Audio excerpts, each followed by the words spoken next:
ہم فی غطاء عن ذکری، وہ لوگ کہ جن کی نگاہیں ہمارے ذکر سے کوری ہو چکی تھیں، پردہ پڑا ہوا تھا ان پر، ہم یاد نہیں تھے، بس دنیا سامنے تھی، مسبب الاسباب کو بھول گئے تھے، اسباب پر سارا بھروسہ تھا، مادی اسباب و وسائل، مادی نعمتیں، مادی مال و اسباب، مادی چیزیں جو ہیں، یہی کی چمک دمک، یہی کی رونقیں، یہی کی شان اور شوکت، اسی کے پیچھے پڑے ہوئے تھے۔ وَكَانُوا لَا يَسْتَطِيعُونَ سَمْعًا، اور وہ سماعت سے بھی بہرہ مند نہیں رہے تھے، اب سن بھی نہیں سکتے تھے، حیوانوں کا سا سننا سنتے تھے۔ اب یہ آخری رکوع آ گیا ہے سورہ مبارکہ کا، اس میں یہ مضمون ایک اور تیکھے انداز میں آ رہا ہے کہ دنیا کی زندگی میں جب انسان گم ہو جاتا ہے تو در حقیقت یہی سب سے بڑی گمراہی ہے، اور یہی سب سے بڑا کفر ہے، اور یہی سب سے بڑا دجل ہے کہ دنیا نے آپ کو آخرت سے غافل کر دیا، دنیا نے آپ کو اللہ سے غافل کر دیا۔ یہ دنیا اور اس کی چمک دمک سے آپ کے اتنے متاثر ہوئے، گرویدہ ہوئے، اور اس عروس ہزار داماد کے ایسے عاشق ہوئے کہ آپ اللہ کو بھول گئے۔ یہ دجل ہے اصل، دجالیت یہ ہے اصل۔ باقی ایک شخص دجال وہ ایک الگ جگہ ہے اپنی جگہ پر، جس کا فتنہ آنا ہے، اور اس کے ضمن میں بھی میں نے عرض کیا تھا کہ میری کچھ تحقیق ہے، لیکن میں ابھی اس کو روک رہا ہوں، مزید اس کی توثیق اگر مجھے ہو گئی تو پھر میں وہ باتیں بیان کروں گا، اس لیے کہ اس مسئلے میں علماء کے مابین کافی شدید اختلاف ہے۔ افحسب الذین کفروا ان یتخذوا عبادی من دونی اولیاء، کیا کافروں نے یہ سمجھا ہے کہ وہ میرے بندوں ہی کو میرے مقابلے میں اپنے حمایتی بنا لیں گے؟ عیسیٰ میرا بندہ ہے، کیا وہ میرے مقابلے میں آ کر تمہاری حمایت کرے گا؟ عبد القادر جیلانی میرے بندے ہیں، کیا وہ میرے مقابلے میں آ کر تمہاری مدد کریں گے؟ کیا تم نے سمجھا میرے بندوں کو وہ میرے مقابلے میں من دونی اپنا حمایتی بنا لیں گے؟ انا اعتدنا جہنم للکافرین نزلا، ہم نے ایسے کافروں کے لیے جہنم کو بنا رکھا ہے ابتدائی مہمان نوازی کے لیے، ان کی مہمان نوازی ہوگی جہنم میں۔ قل هل ننبئکم بالاخسرین اعمالا، یہ ہے اس صورت کا عمود، جو میں نے کہا تھا کہ پہلے رکوع کے اندر انا جعلنا ما علی الارض زینۃ لها لنبلوہم ایہم احسن عملا، یہ سمجھیے کہ ایک کھونٹا تو وہاں گڑا ہوا ہے، دوسرا کھونٹا یہ ہے قل هل ننبئکم بالاخسرین اعمالا، کہیے ان سے کیا ہم تمہیں بتائیں اپنے عمل، اپنی محنت، اپنی جد و جہد، بھاگ دوڑ، اپنی سعی جو ہے اس کے اعتبار سے سب سے زیادہ گھاٹے میں کون ہے؟ محنت تو ہر ایک کر رہا ہے، جیسے کہ حضور نے فرمایا کلو نفس یغدو فبائع نفسہ، ہر انسان صبح ہوتی ہے تو اس کے بعد سے اپنے آپ کو بیچنا شروع کر دیتا ہے، اپنا وقت بیچ رہا ہے، اپنی صلاحیت بیچ رہا ہے، اپنی انرجی بیچ رہا ہے، اپنی اور ذہانت بیچ رہا ہے، شام تک بیچتا رہتا ہے اپنے آپ کو، کچھ کما کر لاتا ہے، بیچ کر اپنے آپ کو کچھ لے کر آتا ہے۔ تو یہ انسان جو ہے اس درجے اپنے آپ کو دنیا کے لیے انہوں نے بیچ دیا ہے، اور ہماتن اسی کے لیے گم ہو گئے ہیں، لیکن اس بیچنے میں انہیں نفع کچھ نہیں ہے، نقصان ہی نقصان ہے۔ سب سے زیادہ خسارے میں کون ہے؟ الذین ضل سعیہم فی الحیات الدنیا، جن کی بھاگ دوڑ سعی و جہد دنیا ہی میں گم ہو کر رہ گئی، آخرت مطلوب ہے ہی نہیں، وہ تو ایک غمیمہ سا لگا ہوا، مسلمان ہے، سنا ہے والدین سے روزہ رکھنا اچھا کام ہے، روزہ فرض ہے، روزہ رکھ لیا ہے، مطلوب کیا ہے آپ کا؟ اصل بات تو یہ ہے جو ضربہ سلام میں نے کل نوٹ کرایا تھا سورہ بنی اسرائیل میں، من کان یرید العاجلۃ عجلنا له فیہا ما نشاء لمن نرید ثم جعلنا له جہنم یصلاها مذموما مدحورا ومن اراد الآخرۃ وسعى لها سعیها وهو مؤمن فاولئک کان سعیهم مشکورا۔ طالب دنیا ہو یا طالب آخرت، تو طے یہ کرو، طالب دنیا طالب آخرت کے لیے بھی اللہ تعالیٰ کلن نمد ہؤلاء وہؤلاء من عطاء ربک، دنیا میں اسے ہمیں رکھنا ہے، کھانے پینے کا بندوبست کرے گا، یرزقہ من حیث لا یحتسب، یہاں سے دے گا جہاں سے تمہیں گمان تک نہیں ہوگا، لیکن تم پہلے طے کرو تم طالب دنیا ہو یا طالب آخرت ہو۔ اور سب سے زیادہ گھاٹے میں وہ ہے من قل هل ننبئکم بالاخسرین اعمالا الذین ضل سعیہم فی الحیات الدنیا وہم یحسبون انہم یحسنون صنعا، اور وہ سمجھ رہے ہیں کہ اب تو بڑے کامیاب ہیں، میری ایک فیکٹری تھی اب میرے 3 مل لگ چکے ہیں، میں نے فلاں یہ تھا میں نے اب اتنی جائیداد بنا لی ہے، میرے اتنے ایسٹس تھے، اور سال بسال گنتی کر کے ہم تو کامیاب ہو رہے ہیں۔ وہ سمجھتے ہیں کہ ہم کامیاب ہیں، ہماری محنتیں برابر ہو رہی ہیں، ہماری یہ دن رات کی کوشش جو ہے وہ نتیجہ خیز ہو رہی ہے۔ اولئک الذین کفروا بآیات ربہم، یہ وہ لوگ ہیں جنہوں نے اپنے رب کی آیات کا انکار کیا، چاہے کہتے ہو کہ ہم اللہ کو مانتے ہیں، قرآن کو مانتے ہیں، لیکن حقیقتاً اگر طالب دنیا ہے تو گویا کہ وہ اللہ کی آیات کا انکار کر رہا ہے۔ اللہ تو کہتا ہے اصل زندگی وہ ہے، وَإِنَّ دَارَ الْآخِرَةَ لَهِيَ الْحَيَوَانُ، تم اصل زندگی اس کو سمجھے بیٹھے ہو، تو تم نے کہا اللہ کی بات کی تصدیق کی، تم نے تو اللہ کی بات کو جھٹلایا ہے۔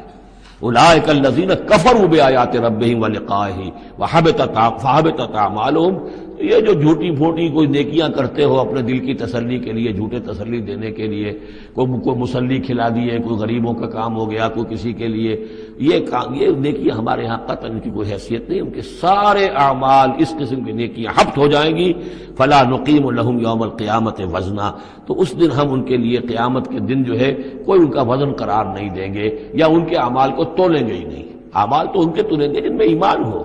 جن میں ایمان ہی نہیں ان کا اعمال کیا تلنا ہے۔ فلا نقیم لہم یوم القیامت وزنا۔ اب یہ ہے دو مقامات جو میں نے کہا ہے کہ ایک کھوٹا وہاں، ایک کھوٹا یہاں،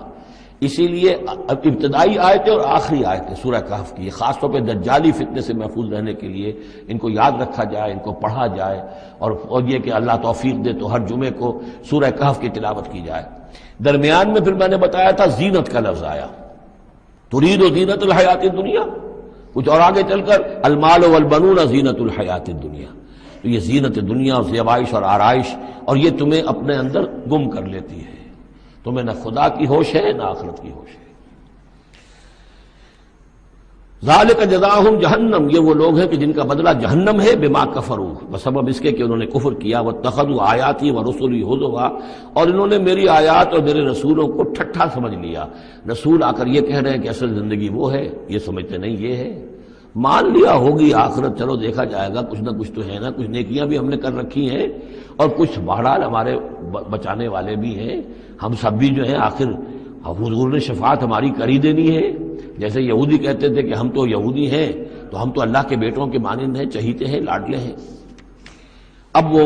آخری حصہ ان الذین آمنوا، جب ان کفار کی کیفیت یہ ہے، اور کفار سے مراد یہاں پر وہ منکر نہیں ہے، وہ کفار ہیں جو حقیقت کے اعتبار سے طالب دنیا بن گیا، چاہے اس نے لیبل اسلام کا لگا رکھا ہو، مسلمانوں کا وہ بہت بڑا لیڈر ہو، قائد ہو، کچھ بھی ہو، جو طالب دنیا ہے فی الواقع وہ ہے در حقیقت جو اصل کافر ہے،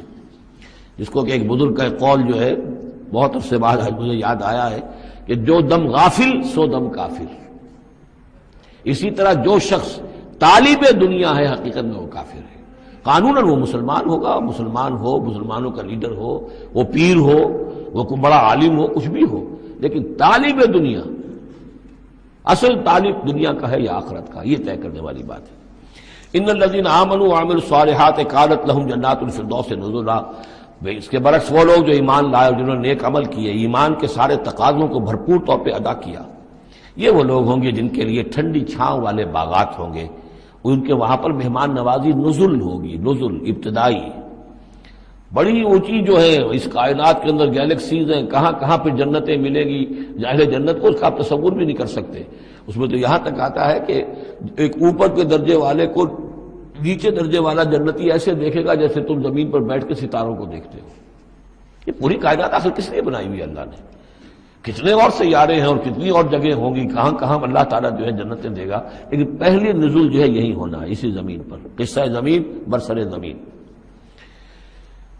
خالدین فیہا، اس میں وہ ہمیشہ ہمیشہ رہیں گے، لا یبغون عنہا حولا، اور ان کے لیے، اور پھر وہ نہیں چاہیں گے کہ اس سے ان کو کہیں اور بھیج دیا جائے، یعنی یہ کہ جنت ایسی جگہ نہیں ہے جہاں جی اکتا جائے۔ آپ دنیا میں تو اچھی سے اچھی جگہ کا تصور کریں، مستقل رہنا پڑے گا طبیعت اکتا جائے گی۔ کشمیر میں جو رہتے ہیں ان سے پوچھئے کہ کیا وہاں خوبصورتی انہیں تو نظر نہیں آتی،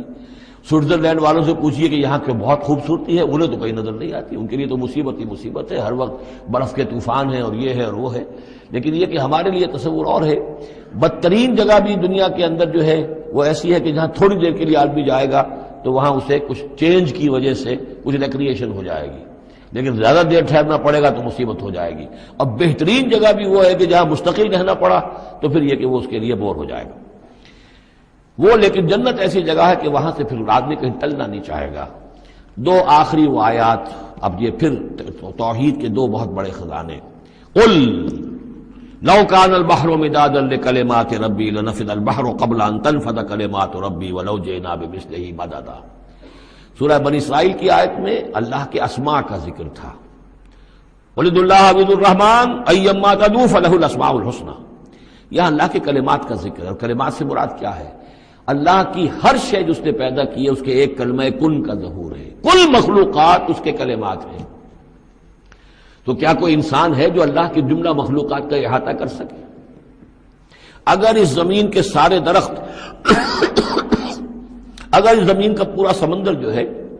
وہ سیاہی بن جائے اپنے رب کے کلمات کو لکھنے کے لیے، سمندر ختم ہو جائے گا لیکن اللہ کے کلمات ختم نہیں ہوں گے، چاہے اتنی ہی اور بھی اس کے لیے سمندر لے آئیں سیاہی بنا کر۔ ایک اور جگہ بھی مضمون یہ آیا ہے کہ تمام زمین کے جتنے بھی درخت ہیں وہ قلم بنا لیے جائیں، اور جتنے سمندر ہیں اور ان کو 7 گنا سمندر بنا دیا جائے، اور وہ تمام قلم جو ہے لکھنے لگے اللہ کے کلمات کو نہیں لکھ سکتے۔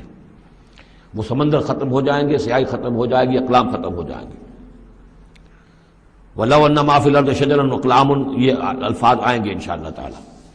قُل لَّوْ كَانَ الْبَحْرُ مِدَادًا لِّكَلِمَاتِ رَبِّي لَنَفِدَ الْبَحْرُ قَبْلَ أَن تَنفَدَ كَلِمَاتُ رَبِّي وَلَوْ جِئْنَا بِمِثْلِهِ مَدَدًا۔ اور آخری آیت وہاں اللہ تعالیٰ کی شان،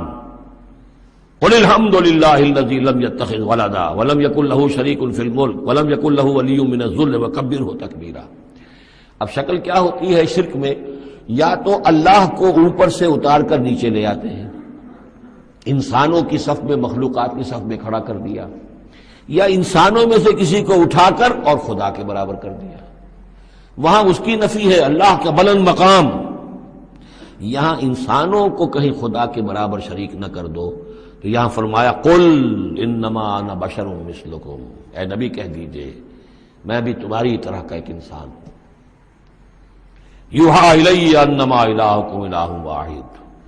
مجھ پر وحی کی جا رہی ہے کہ تمہارا الہ ایک ہی الہ ہے، اکیلا ہے۔ فمن کان یرجو لقاء ربہ، تو دیکھو جو کوئی بھی اپنے رب سے ملاقات کا امیدوار ہو، فلیعمل عملا صالحا، اسے عمل کرنے چاہیے نیک، ولا یشرک بعبادت ربہ احدا، اور اپنے رب کی عبادت میں کسی کو شریک نہیں کرنا چاہیے۔ عبادت خالص اللہ کی ہو، توحید عملی، لا تعبدوا الا ایاہ، قضى ربک الا تعبدوا الا ایاہ وبالوالدین احسانا۔ یہ کہ جیسے حضرت مسیح کو خدا بنا دیا، یا فرشتوں کو خدا کی بیٹیاں بنا دیا، یا جیسے ہمارے ہاں بھی میں نے آپ کو وہ شعر سنایا تھا، وہی جو مستوی عرش تھا خدا ہو کر اتر پڑا وہ مدینے میں مصطفیٰ ہو کر، اب محمد رسول اللہ صلی اللہ علیہ وسلم کو خدا بنا دیا، یا یہ کہ حضرت علی کو خدا بنا دیا۔ ہر چند علی کی ذات نہیں ہے خدا کی ذات، لیکن نہیں ہے ذات خدا سے جدا علی۔